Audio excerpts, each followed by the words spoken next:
My name is Laura Sborin. I'm from Calendar International, and I'll moderate this third panel of the day. So we'll basically keep talking about the safety of children, but we'll address a very serious and global problem, that of the presence of child sexual abuse material online. And I mean, as you know, it's a very timing debate that we are having because the European Commission, and we have a representative here with us, has just proposed a draft regulation to address the problem with some obligations for not only hosting services providers, but also private communication services, and not only about the detection and the removal of known material, so material that has been already assessed as being child sexual abuse, but also about the detection and the reporting to law enforcement, and we also have a representative from Europol in this panel of new material, including grooming. So really, a regulation, a future regulation that have potentials, to really prevent harm. And we had the Commissioner Johnson earlier, who gave a very powerful speech already explaining why the adoption of this proposal was urgent, but here we have 6 very knowledgeable speakers that, will be able to debate and go deeper into the details of of this topic. And we'll start with the representative from Europol, which is you all know, the EU Agency for Law Enforcement, and his name is Philip Ammann, and he works for the Cybercrime Center. He's the head of expertise and stakeholder management. So we'll kick off with really the operations to go after perpetrators here. So Philip, the floor is yours. Perfect. Thank you very much, and welcome also from my side. Thank you very much for having us. It's always great to, give you a perspective of law enforcement, boots on the ground, as it were. What is it that we see? What are the challenges that we're facing? So I have about 10 minutes, but I'll, hopefully that will be enough to just give you a flavor of what we do, how we work, and what the challenges are. So, as we heard, so Philip Ammann, I'm head of the, stakeholder expertise and stakeholder management, part of EC3, the European Cybercrime Center, part of Europol. And as we just heard, Europol, it's interesting. I mean, Europol, if you will, implements the law enforcement as a service principle. So we have crime as a service, and we offer, law enforcement as a service. We don't start our own investigations. We don't have coercive powers. We support member states. We support non-EU member states with whom we have an operation agreement in their, typically very complex investigations. So really, operational support, that's the raison d'etre of the center, established in January 2013. Ever since, because it's a successful model, we have other centers in other crime areas supported by Europol. And then we have colleagues in, forensics. So we document forensics, but really the big part is digital forensics, where again, we provide support on the ground, but a lot of what we do is providing top expertise, top tooling, and support centrally to the EU member states, with the idea that you don't have to build up the same expertise and tools 27 times in the member states. And in my area, it's really a whole range of activities, but really the main idea is to see what are the challenges in combating cybercrime and what we can do to face those challenges. And that could be at the policy level, where we inform the discussions. It could be training, capacity building. It could be tool development, or it could be operational support. But we also do prevention and awareness, a big part of our work. We do, stakeholder management. We have a great network of industry partners. We work with academia. We work with the CSAM community. So, building this network of networks to defeat the criminal network. So, one of the things that we do is we get, now focusing specifically on the child sexual abuse area. So that's one point I forgot to mention. So really looking at our mandate, we support member states in combating cybercrime. We support them in payment fraud, in the abuse of the dark web, and in the area of combating child sexual abuse online. And specifically in this area, so one of the inputs that we have is through the National Center of Missing and Exploited Children, NCMEC, where since January this year, we've received about 150,000 referrals. So what does that mean? Those are intelligence packages that NCMEC identifies that are specifically, relevant to the EU. So they do a lot of work, but specifically for the US, where they do the pre-analysis, the work. But all the child sexual abuse material that they identify that is relevant to the EU comes to us, but not all of it. So we cover 19 EU member states and Norway, but large countries like I think Germany, they get it directly. But think about that, 150,000 referrals. That's each one of these packages could be one or many children that are being abused. That's more than 800 per day.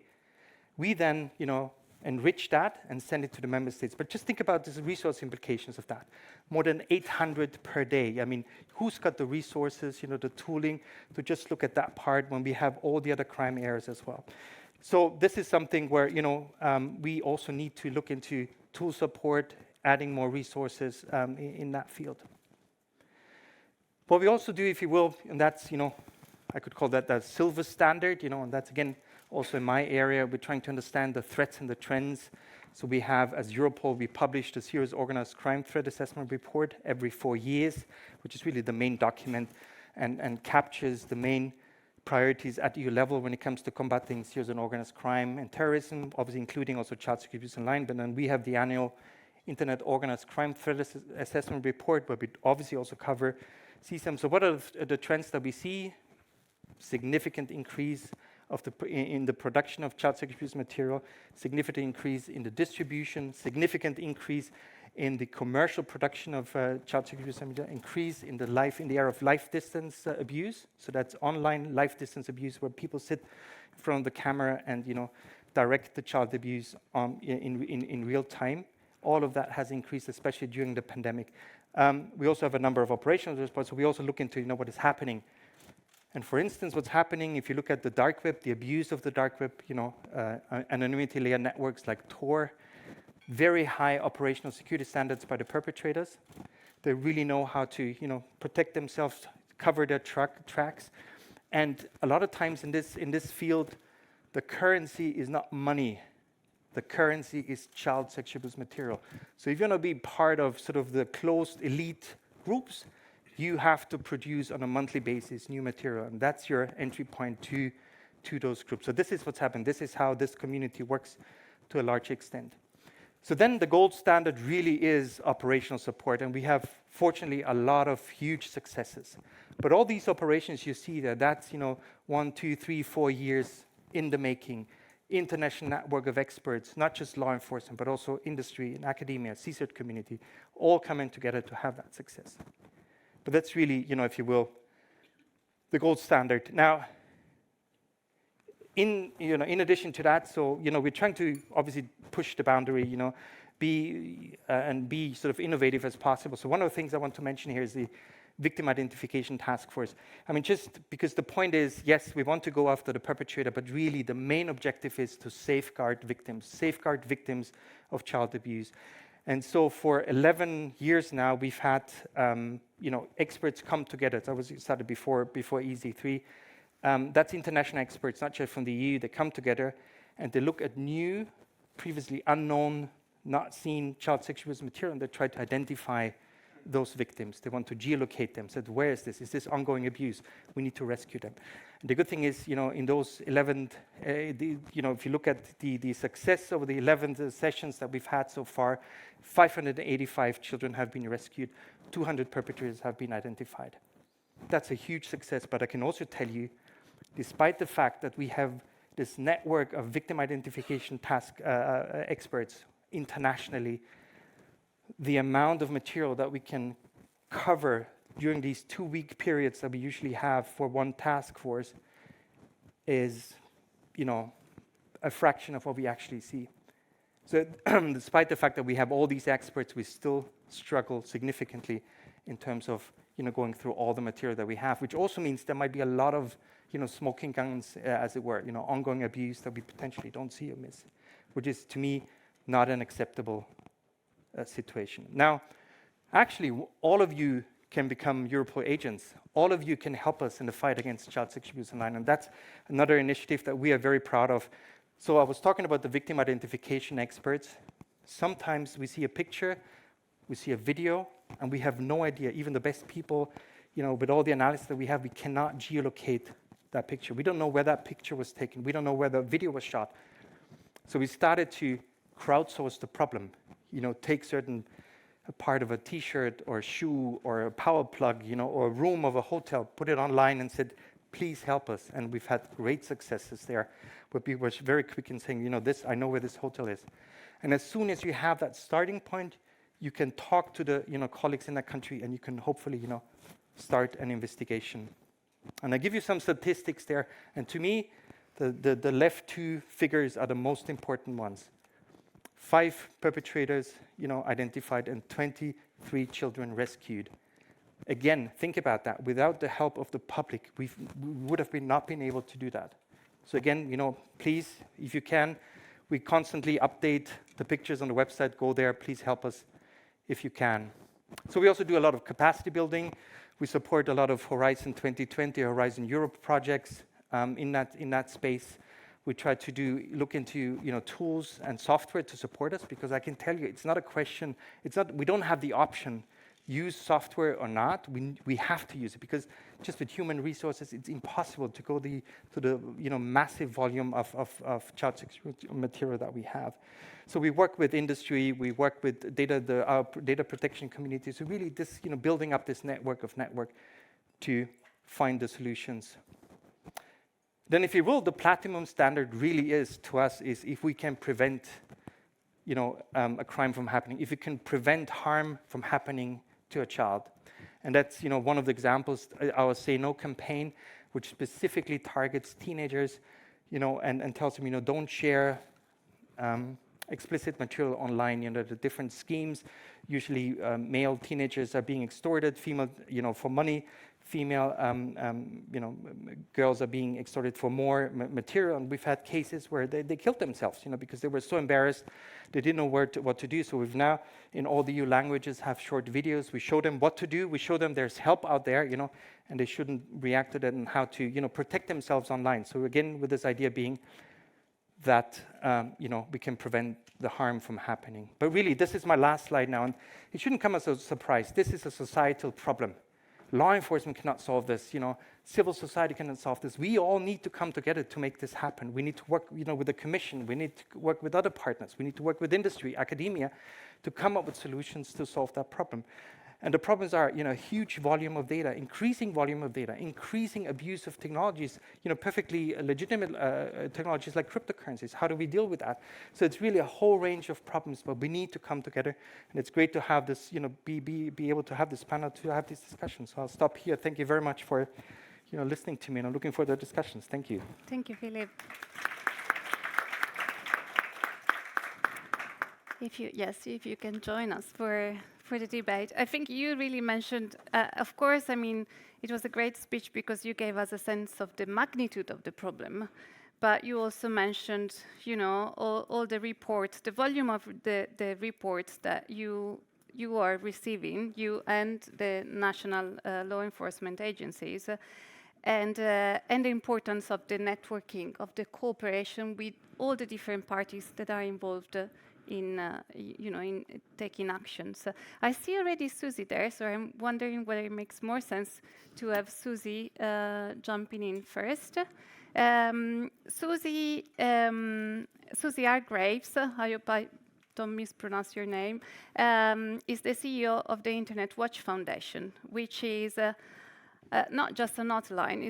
It's kind of a super hotline in the sense that it's an organization that is based in the UK, but it's international because it makes available reporting portals from all over the globe, but also develop detection technologies and also undertake its own screening of the internet to detect online child sexual abuse material. So, Susie, I was wondering if you want to jump up first to follow up on, talking about the facts and the trends.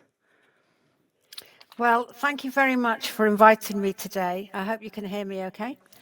I apologize for not being able to be there with you. Let me tell you a little bit about the IWF. So the IWF is the largest hotline in Europe. 1 with a mission to eliminate online child sexual abuse. And we take reports of suspected child sexual abuse from the public in 51 countries across the globe, and we provide that service to over 2.4 billion people.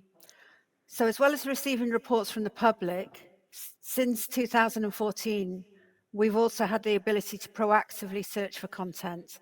And we do that using a mixture of both the expertise of our analysts and also we use technology as well. So we're an NGO and we're funded predominantly by the internet industry. And in terms of the scale of the problem, just to give you a sense, and we heard a bit about it in the last presentation, that in 2021, we had another record year. And I'm going to tell you some big numbers, and it's very easy to forget that when we talk about the big numbers, that every single image or video that we remove is of a real child who's really been sexually abused. So let me just give you a sort of big overview of 2021.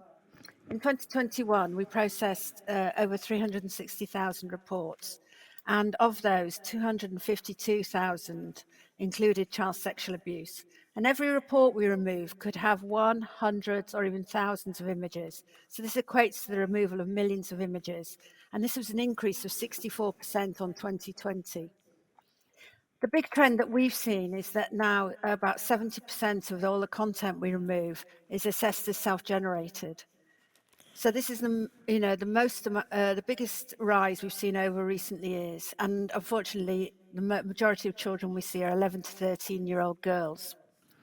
Now, for us, the child sexual abuse is predominantly a gendered crime, so 97% of the children that we see are girls. That's not to diminish the impact on boys.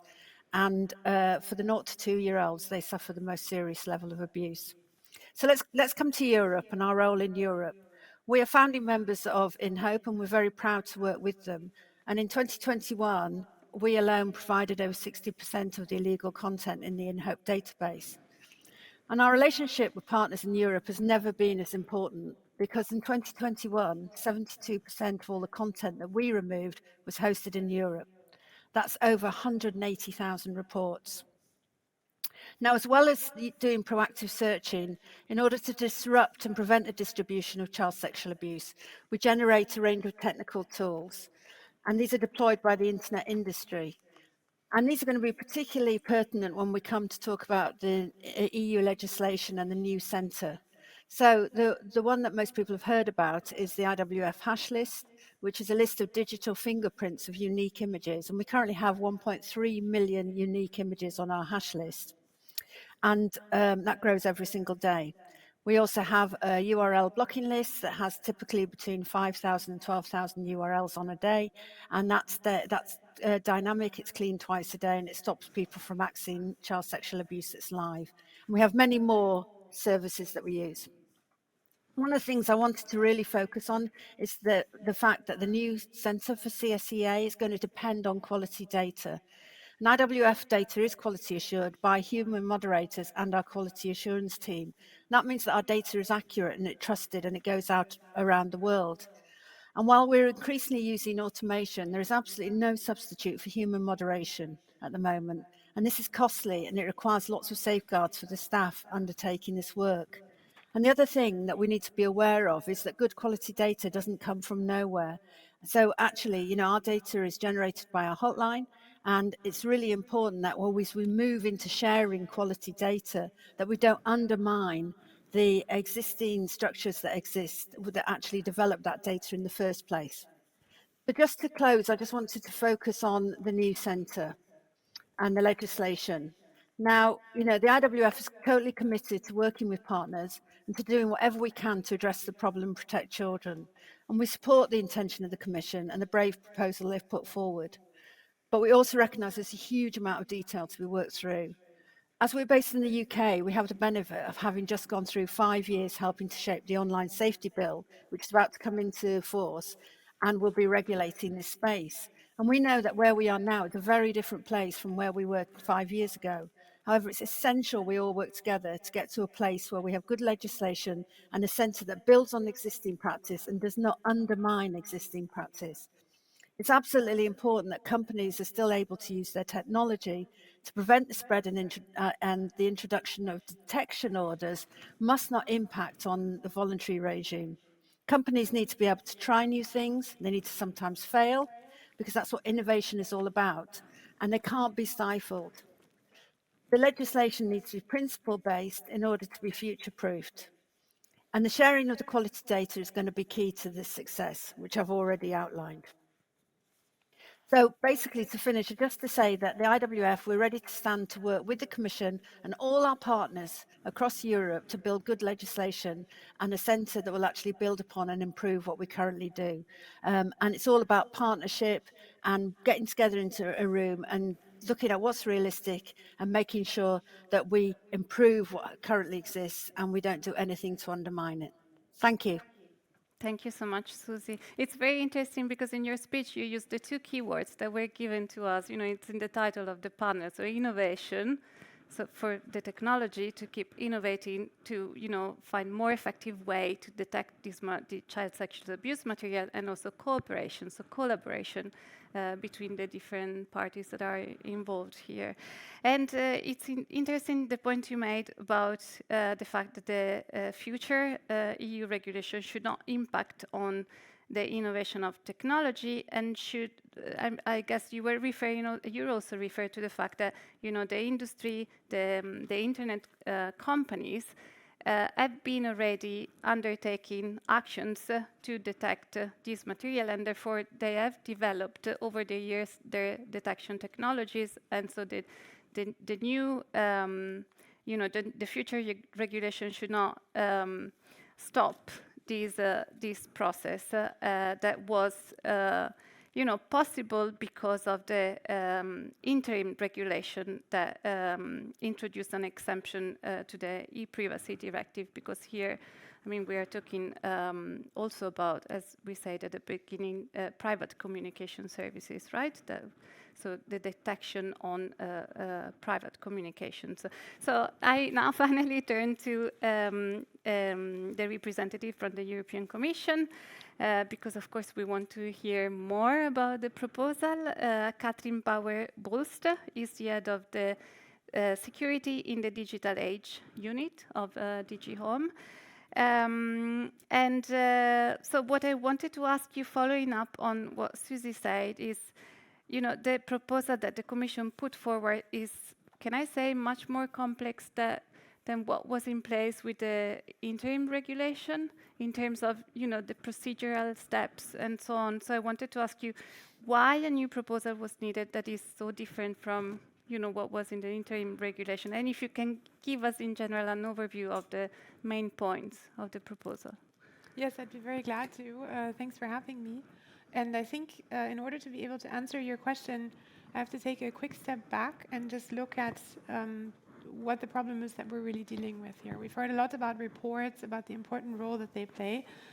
And indeed, what we are dealing with at the base is sexual abuse of children, which first and foremost is, of course, an offline phenomenon. It is something that takes place in 80 to 90% of the time in the circle of trust of a child.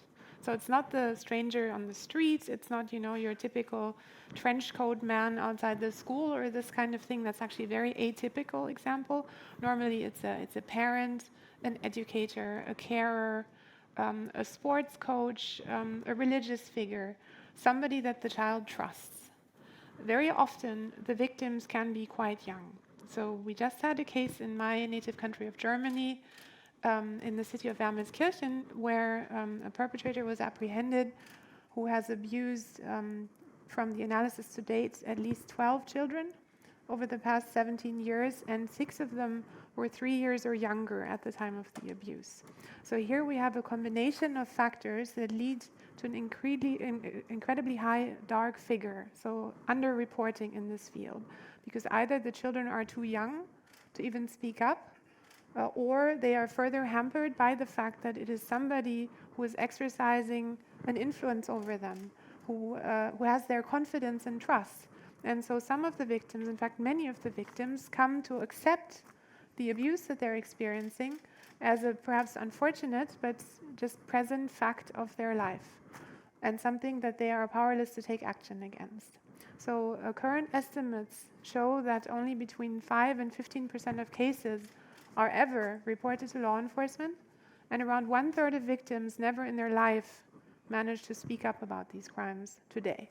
And what we all have to come to terms with is that this is a middle of society phenomenon. Probably every one of us knows somebody who has experienced this crime.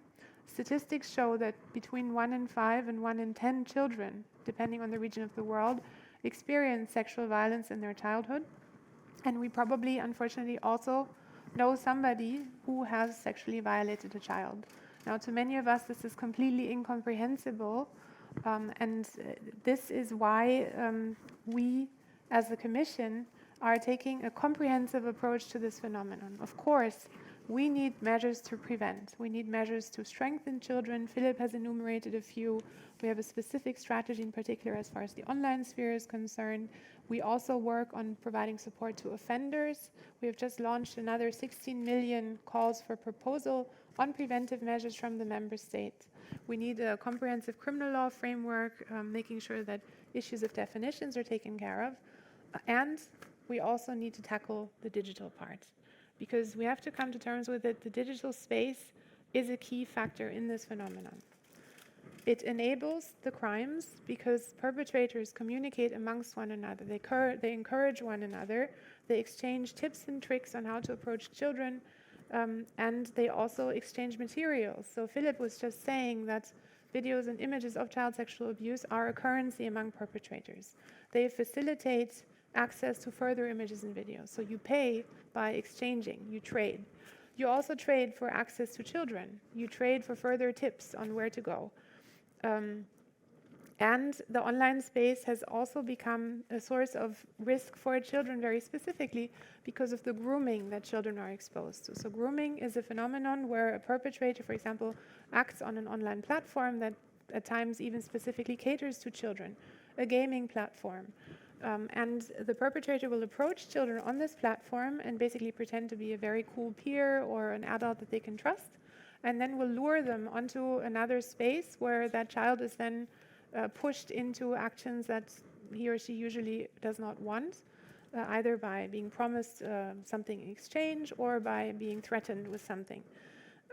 We have seen a tripling of this phenomenon during the pandemic in particular, where many parents believe that their children are safe in their bedrooms with their computers playing while they try and sort of make it all work with their normal lives and the need to supervise their children. And the biggest increases we see, unfortunately, are in the age group of 8 to 11. So it's a real problem, and this is where we come from. So 2 years ago, we announced a very comprehensive EU strategy, of which this proposal is one component. And this proposal basically addresses the gap that you were referring to. So we currently have a situation where under the e-privacy framework, in principle, all of our online communication is fully safe from any kind of interference except for measures taken for purposes of cybersecurity. So that means that whatever goes on online in your private communications is untouchable. But that also means that the 80% of notifications that we currently receive of perpetrators exchanging materials through an email, a message, a chat, would completely fall away. And those 80% of notifications make a huge difference for law enforcement, because while that circle of trust might be unbreakable for the child, it is not unbreakable for the perpetrator. And the images that the perpetrator generates can be detected and then can help us access the child and help save the child. So under this pressure, we adopted a year ago an interim regulation that basically made an exception and said, okay, we know that there are voluntary measures going on to detect child sexual abuse in online communications, and we know that these measures are absolutely invaluable for the protection of our children. So we need to let them continue, at least for a while we figure out what to do. And that was the starting point for the reflection that has brought us to this proposal. And I completely hear Susie when she says it's introducing all these new burdens and challenges, and the voluntary system works quite well. But we are starting with the principle that electronic communications is a private space. It should not be something that we look at just for anything. So it was clear to us that in the different tensions between the fundamental rights at stake, we could not simply rely on what people felt like doing or what people had been doing. There needed to be additional rules and safeguards around that to make sure that we strike the right balance. And so what we have set out is a proposal that puts the victim first, that puts prevention first. In fact, it obliges, the only horizontal obligation in that proposal is that providers of online platforms that provide hosting services or communications have to assess the risk that their services pose, either for the grooming of children or for the exchange of images and videos of child sexual abuse.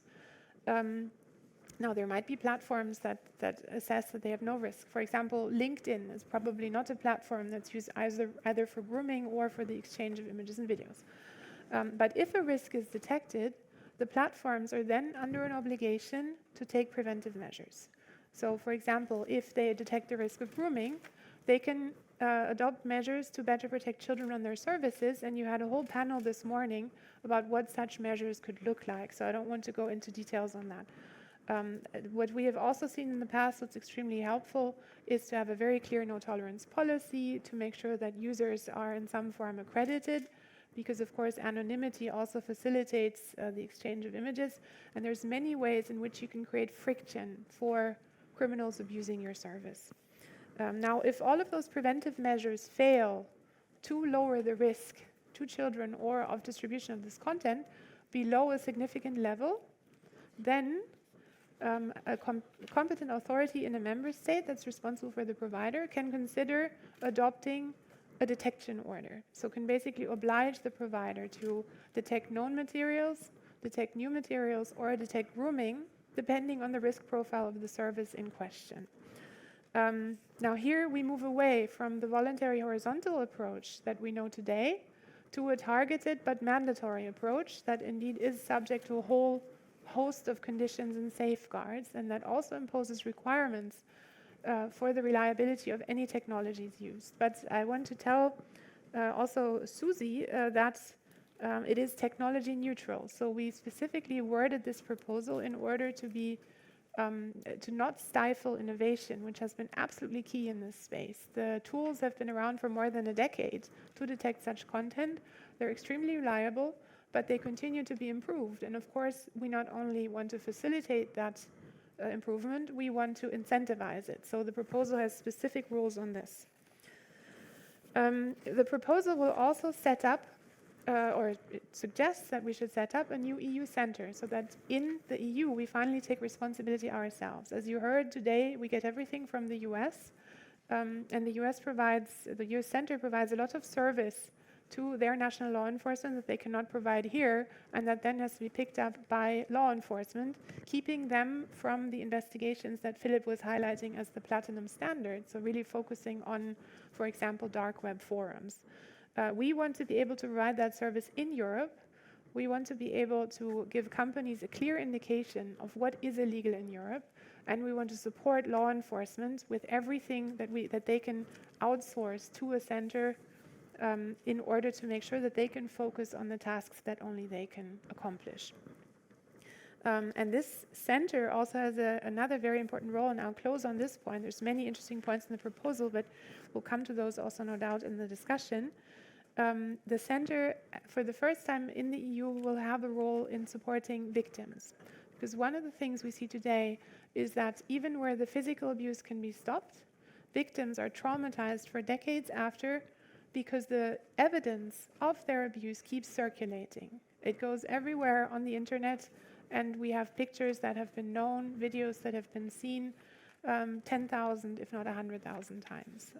And that basically prevents victims from ever achieving closure, and of course is completely unacceptable that content that we know to be illegal still circulates online.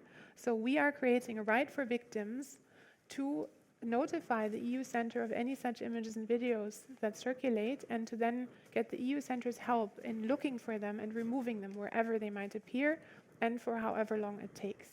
And we're also creating a right for victims to be informed when such content is found, so that they have an understanding and can also take further steps in the sense of private enforcement where that should be necessary.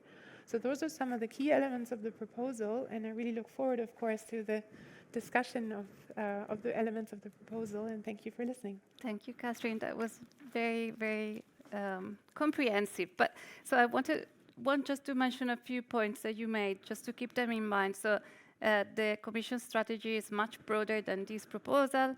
It strikes or aims to strike the right balance. And then you mentioned, of course, that at the basis of the obligations there is the risk assessment, and that is in place for any company that falls under the scope, right? So not just the bigger online companies, all of them. And so the mitigation measures are called but you call them the preventive measures.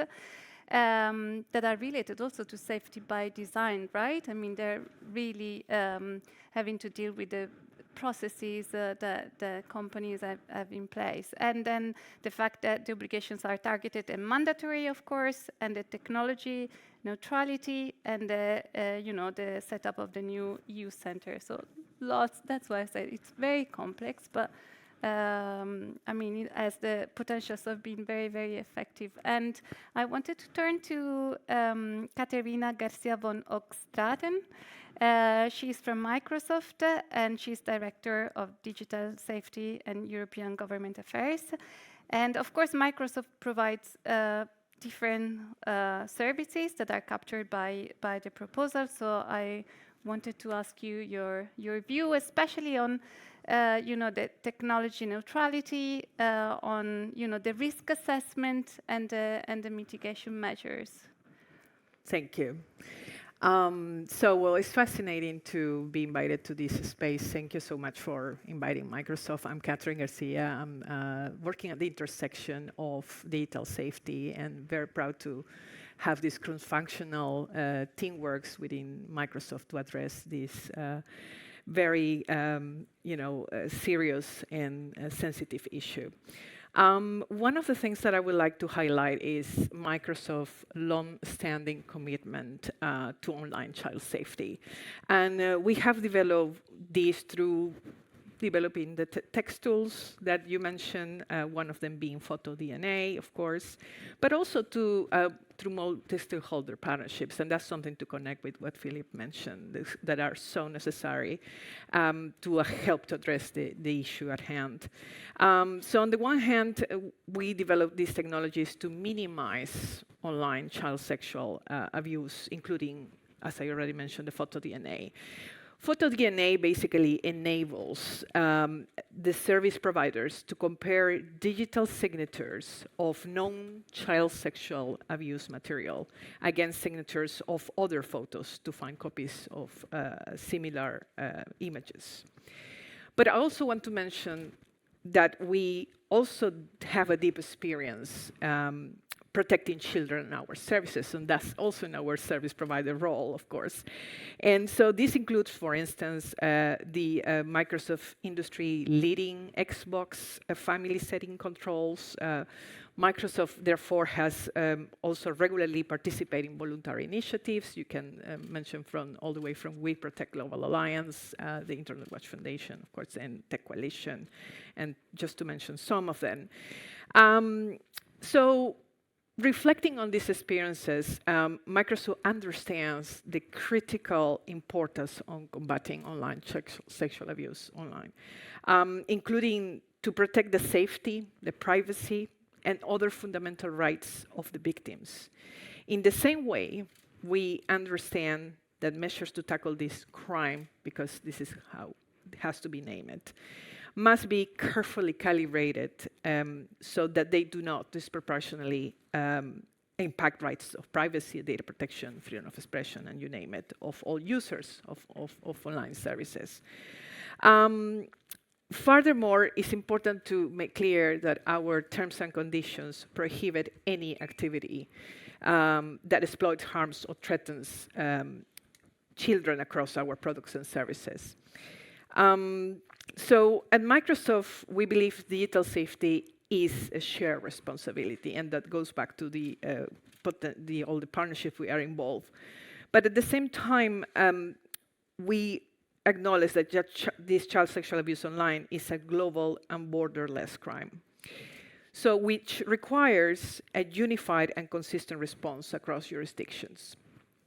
So therefore, Microsoft welcomes a proposal to prevent and combat online child sexual abuse online that provides a long-term framework to take action, whilst protect safety, privacy, and other fundamental rights of the victims, and avoids re-victimization, which is something that we also, I think you mentioned somehow this, and through the examples provided by Europol, we can see that, especially in regards to the cases in which has taken place about 10 years, 12 years ago, and there are plenty in media and so on. So that's on that side. And finally, to address the questions on risk assessment, definitely we have welcomed the risk-based approach that Catherine had just mentioned and explained quite well. This requires, of course, that providers have to identify the risk of online child sexual abuse on their services and take steps to mitigate those risks.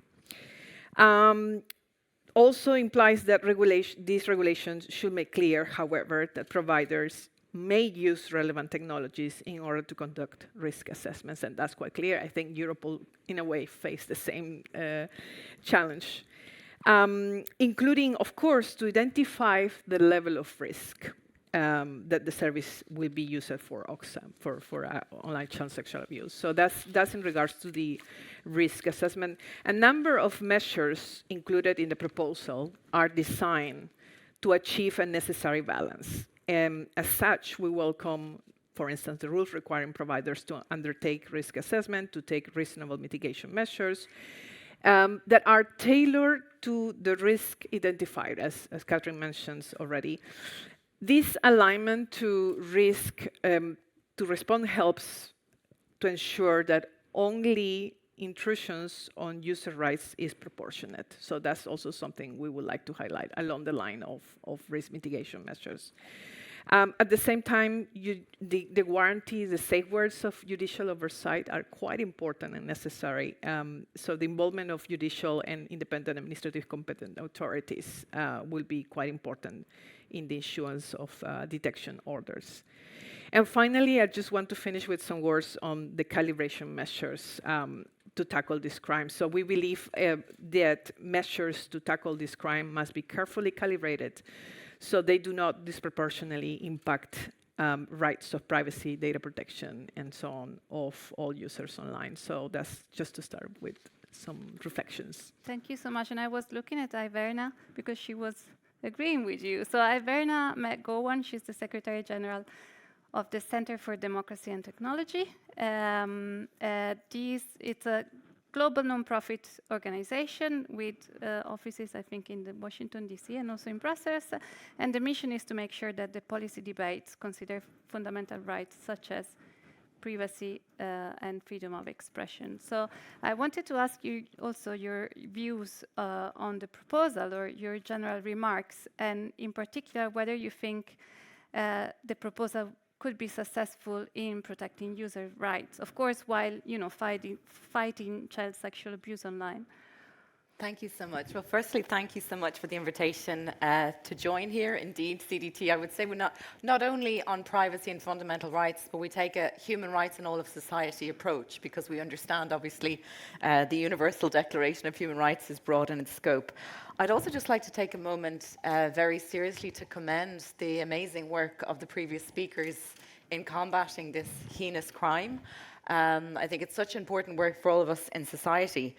Also to say that this is a really difficult topic. We just heard about the pervasiveness of it, and I also hope that people listening online and in the room take care of themselves and listen, because I know from previous work in these areas that can itself be triggering or difficult to deal with. So we are all here today because we are united in the fact that children's rights have to be first and center and must be protected. At the Centre for Democracy and Technology, as other speakers have mentioned, we've also noticed that children's rights online have come under increased attack during the pandemic. This has been, as was mentioned before, due to ad hoc solutions. For example, one area that we've done a lot of work in is the case of pupil and student privacy. So a case where suddenly we've seen young children, students, remote learning with perhaps technology that was not designed for that, and then we've seen the consequences of that in some cases. Time and time again, we see that unfortunately technology is not neutral. The European Commission has fantastically proposed a new Artificial Intelligence Act, and under that act, it actually prohibits, and was still being debated in the European Parliament, the extent to which, is prohibiting the use of AI by law enforcement due to the risk, the substantial risk that that presents to human rights generally. So there's a real challenge at the moment when we see all these different parallel tracks of legislation and try and make sure that we have the best and possible rights-protecting way to go forward on this proposal. The colleague from IWF spoke to this. I think I really agreed with what you said about there being no substitute for human review, and this is due to the difficulties we can have with technology and the quality of the data that you had mentioned. What's really important as well is that not only is the legislation future-proof, but that it'll actually stand the test of judicial review itself. One of the concerns that the Centre for Democracy and Technology, and indeed 100 other civil society organisations working in this space, we've outlined a number of concerns with the proposal. Those concerns relate to the extent to which all communications would be scanned, the risk to encrypted messaging. And people might ask, you know, why is this a particular concern? Obviously, as is no news to anyone, we're living in unprecedented, turbulent times for democracy. People such as investigative journalists, human rights defenders, whistleblowers, people who are acting up and speaking out on those facing child abuse are under unprecedented pressure from authorities, from government in certain countries, unfortunately in the EU, from law enforcement themselves.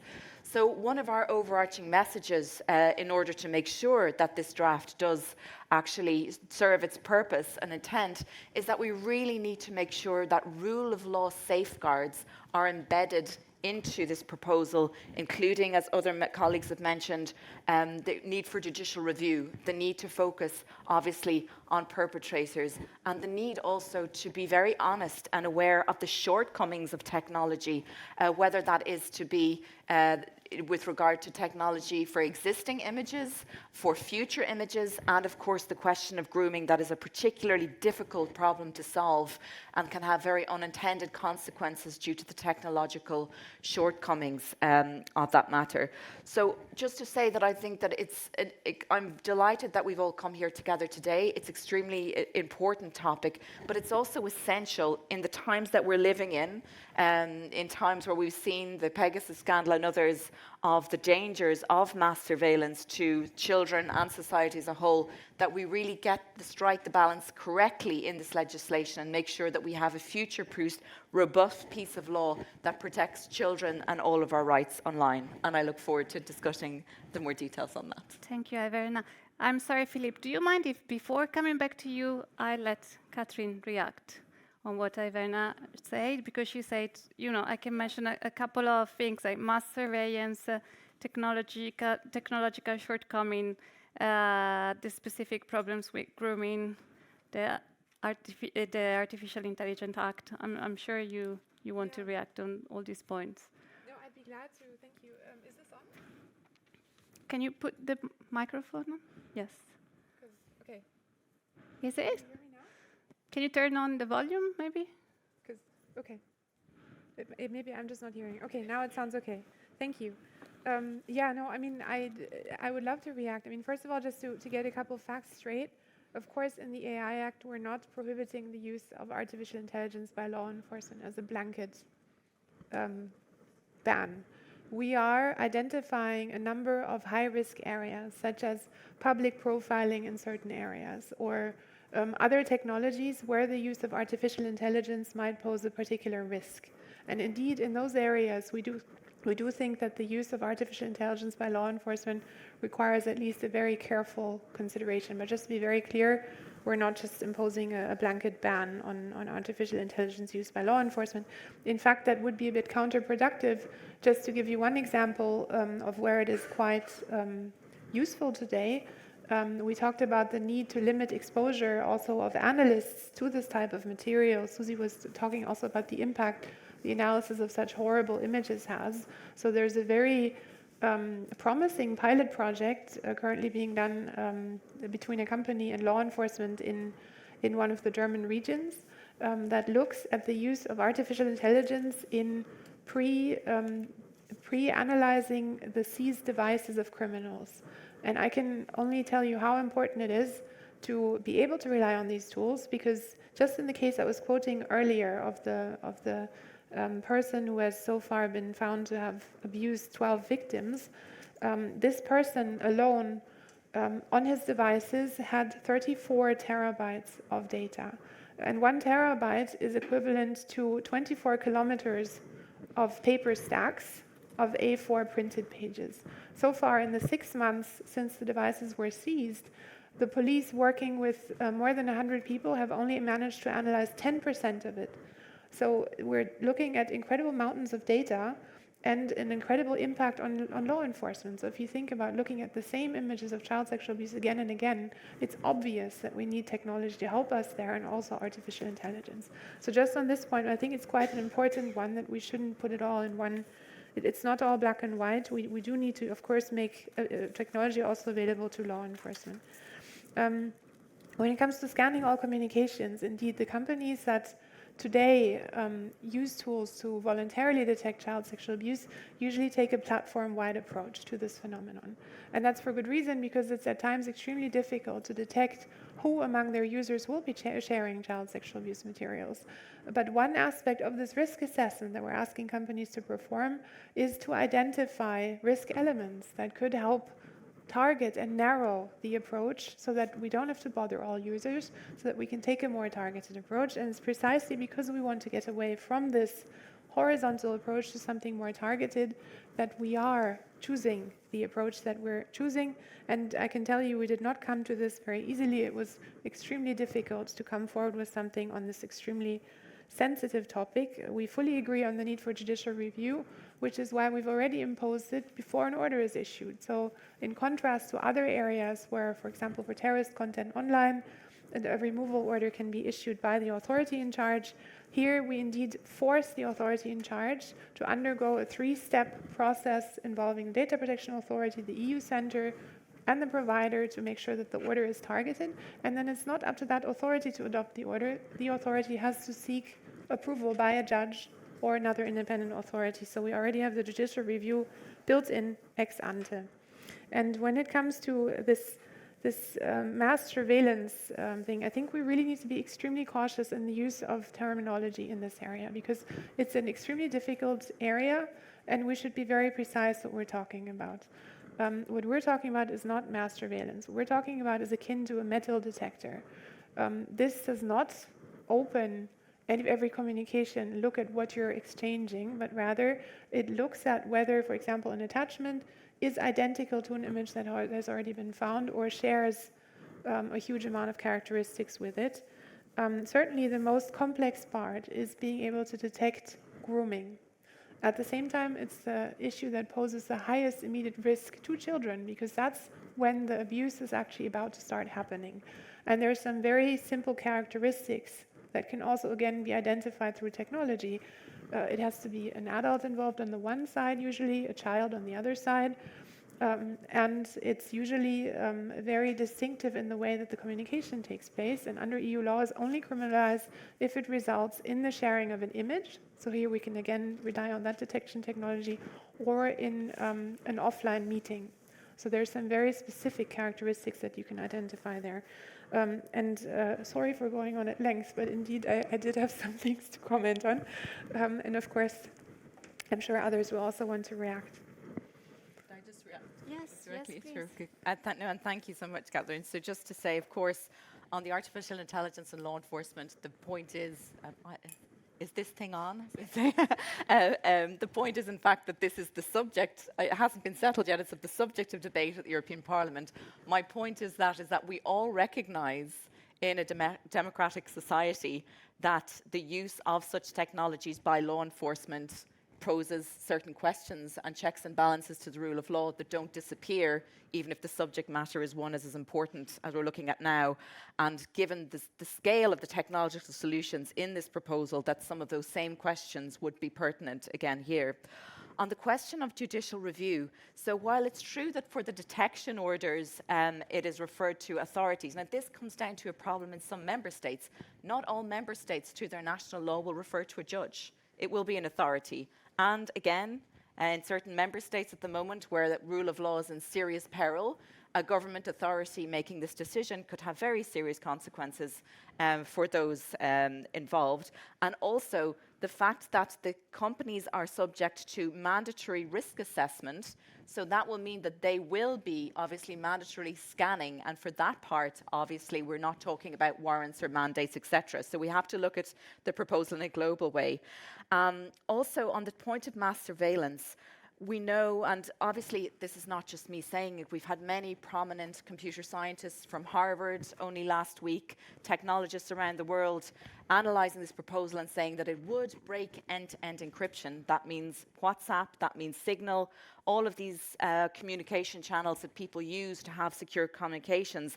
And so that is what raises the alarm about people of the extent of the scanning and the risk that would pose. Can I jump in? Because we received 3 questions on encryption.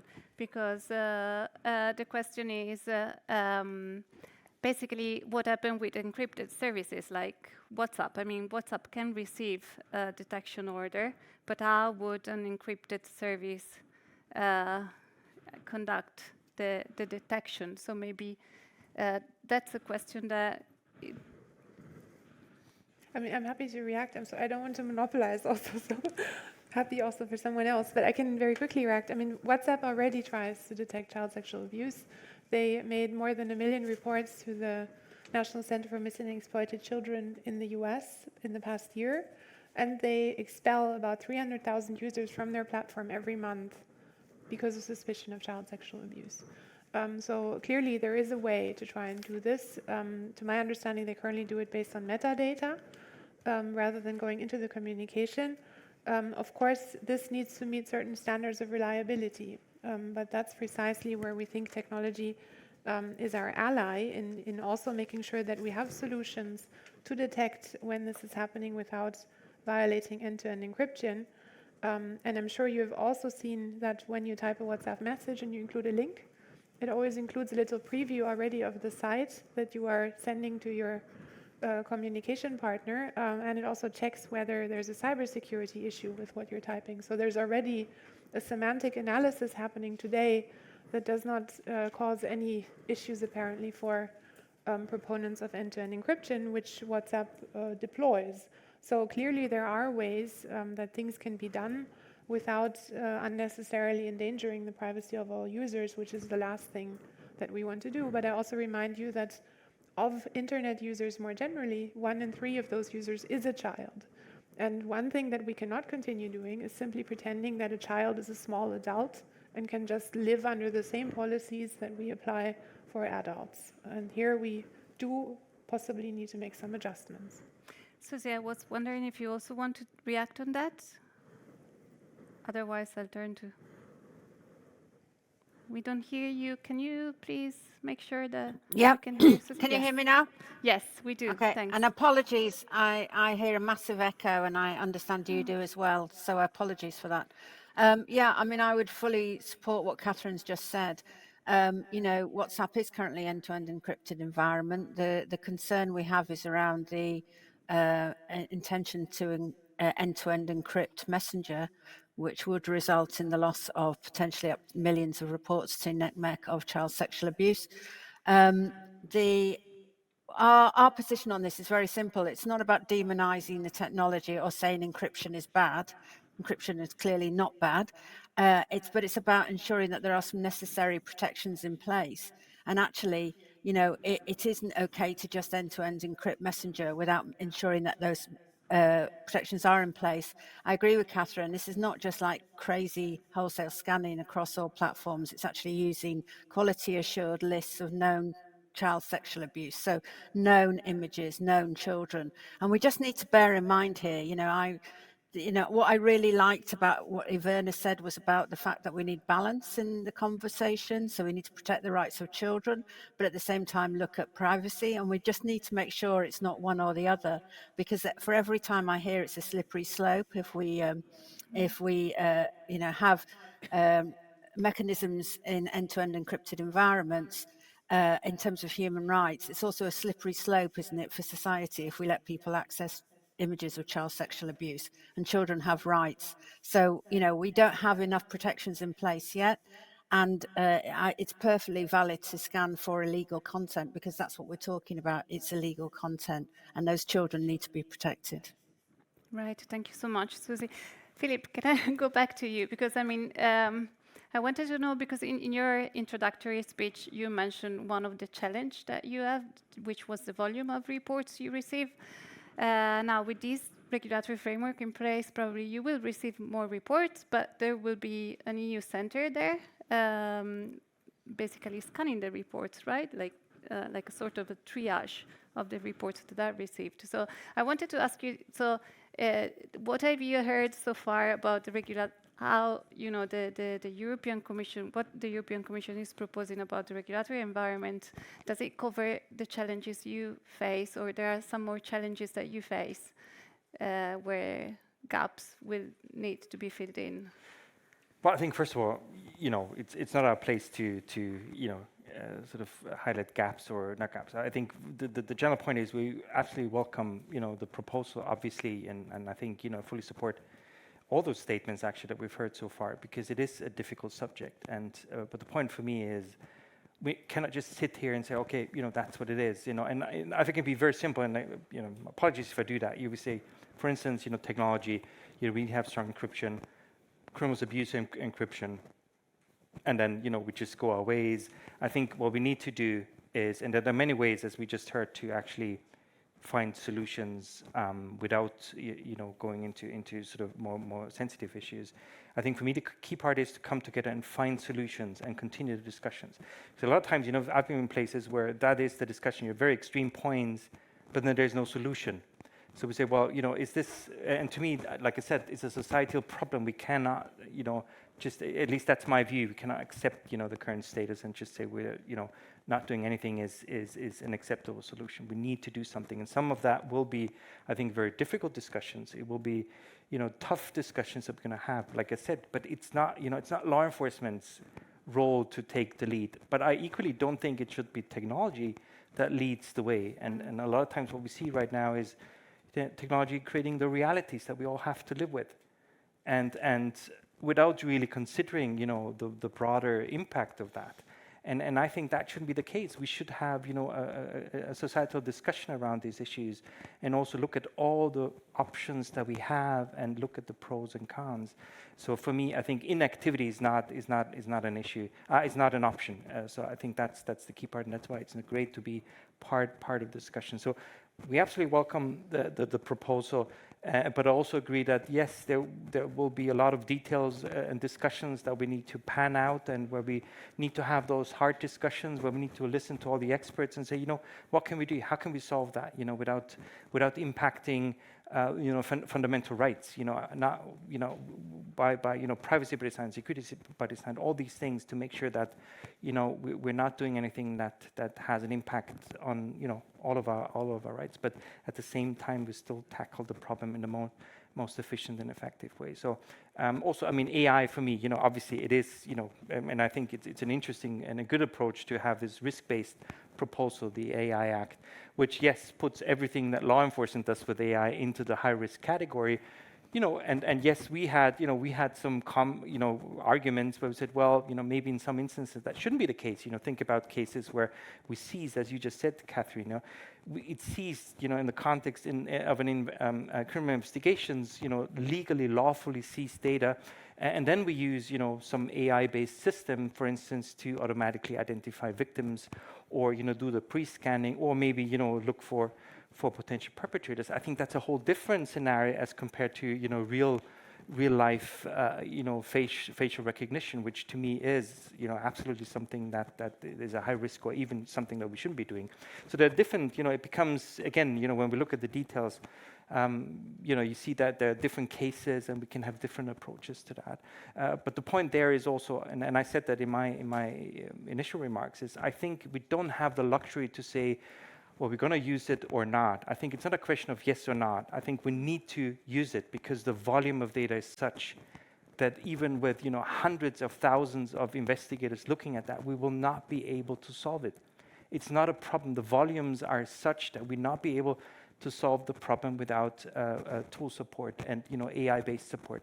And I could go on with AI because I'm old enough. I programmed neural networks in the 90s, and it's everything that we label as AI is probably not AI. That's comes also to terminology. It sounds like the sentient being, and bad. It is not. It isn't. It's very sort of, if you look into details, it looks quite, different. But I think, we need to have innovation. We need to look at tool support. Yes, we need to absolutely have the human, layer, the control layer, but it should really be, focused at sort of the top tasks. Everything that we can automate, I believe we should automate. But again, it's not for us as law enforcement to lead the discussion, but we need to, I think, be part of the discussion, but we have this, comprehensive discussion to find the solutions. And there are solutions, Catherine has said. And to pick up on what you say about working out the details, of course, there will be full and in-depth negotiations with the European Parliament and the Council. And today we also were meant to have somebody from the European Parliament, but at the end that was not possible. But as the Commissioner said today, they also need to be quick because they have basically 2 years before the interim regulation expires, right? So they need to work out the details effectively, but also be quick, right? So I want to, because it's already 4:30, is there a question from the audience? Please.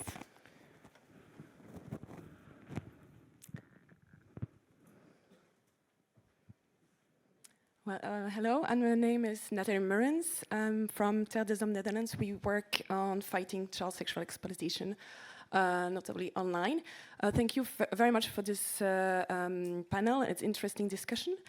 I had a question regarding transparency, because for me, well, first, as a child's rights organization, we are definitely supporting this new regulation that's coming up. And I think what we want to remind as well in this conversation, as a child's rights organization, we're also there to protect all children's rights, including privacy rights. But we do really much feel that we have a backlash a bit from the privacy side, telling us that they are fearing mass surveillance. And it does feel to me that one of the issues is a bit of transparency and lack of trust. And it comes also from us to understanding what exactly the tools are already used.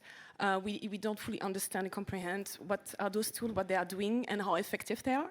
And from a civil society perspective, it's also very important for us to know how these tools are working, how many affected children, how many offenders they are finding, how many images exactly, what type of images. And this information is very difficult to identify. It also is an obstacle for us to actually find solutions to support victims. And to fight this issue. So I was wondering, because in the regulation, this risk assessment they are reporting, and it would be very important for us, civil society, to have these results being publicly available and for us to be able to look at it. So how much transparency can we expect from these processes that will happen, whether it's the risk assessment side, but also on the detection and the decision that will take place if this regulation is adopted? Thank you. Yes, happy to take that question. Thank you very much. The regulation proposal is 137 pages, but if you make it past the first couple, you will find a whole chapter on transparency, which we are particularly keen on, because indeed we have the feeling that both to assess the true impact and the effectiveness of the measures, but also to dispel some of the myths around how the tools work and how effective they are, how relevant they are, it is extremely important to create more transparency, while of course preserving the privacy of everybody involved. So we do have a whole host of provisions on statistics, on the accuracy rates of the tools, on the number of false positives, so images that are erroneously identified, on what follow-up has been given, on whether the images were removed, on how often images are found, how quickly action is taken, whether we see specific issues with specific providers, also in terms of taking action when they have been informed that an image indeed is illegal. And we also have a number of provisions on auditing and on publication of reports by the providers, by the center, but also by national authorities. We're of course hoping that also the co-legislators will share our conviction that the bureaucratic burden inherent in collecting all of these statistics and generating them in the first place is worth it for the transparency and accountability that will create. But that for us is an absolutely key element of the whole system, and we very much hope that will help in the future also all of us to evaluate the effectiveness of the measures that we agree and to adjust where necessary in a way that really then addresses the problem.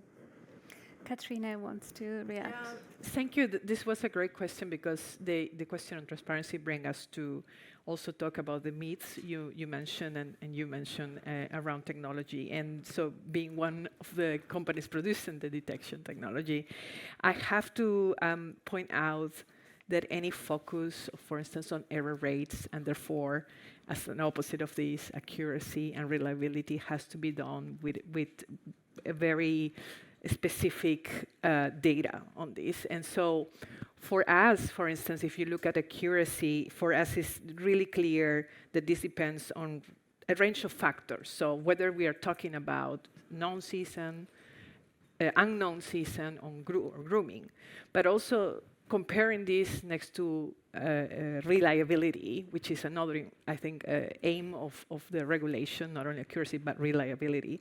Then we're jumping into also differences across each of these three types of contents I just mentioned.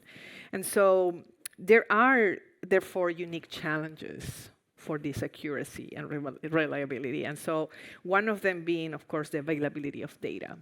So I think when we talk about transparency, going back to your point, it is also important not to overly focus on, for instance, error rates, because that will definitely, in a way, harm innovation to some extent. So, but only mostly what is working, how is working, and I think that in that way we also own some transparency, all of us producing technology or using the technology. Do we have time for one last question? Because there was a gentleman. One, very quick.